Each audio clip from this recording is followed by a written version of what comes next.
coldest weather in a generation. Team coverage tonight with our meteorologist Sally Showman and our Chris Holmstrom, who's out in the cold tonight with people who are desperately trying to stay warm. Chris? That's right, Cora. The temperatures have dropped into the teens here in downtown Portland, and there are still many people who are sleeping on the streets. Now, the city has opened up warming shelters for the past few days for people to stay and also keep warm, but the biggest problem is that there's not enough space for everyone. J.D. Diltz has been living on the streets for the last 4 months.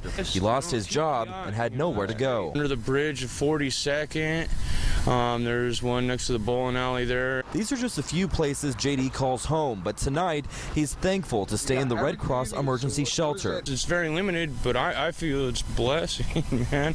It's cold. You take your gloves off, your hands hurt, you know, it's the temperature, the wind chill. J.D. has been staying at the shelter since they opened just a few days ago.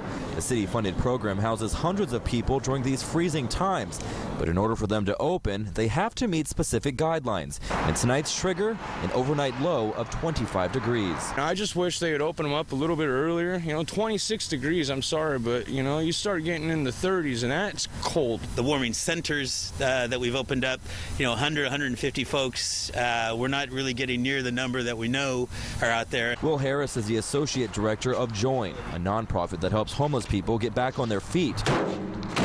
But tonight, the main goal is to keep them alive by supplying them with blankets, coats, and socks. We've been out the last 6 days. Hopefully people have the gear they need, but if they don't, we're gonna make sure they do. Harris estimates there are nearly 2,000 homeless people in the Portland metro, and even with the emergency shelters open, there's still not enough room for everyone. It's a Band-Aid, right? Right now in this emergency, we're just trying to get people through the night, so maybe tomorrow, and maybe the next day, maybe next week, the services that we have here at Join can get them into permanent housing.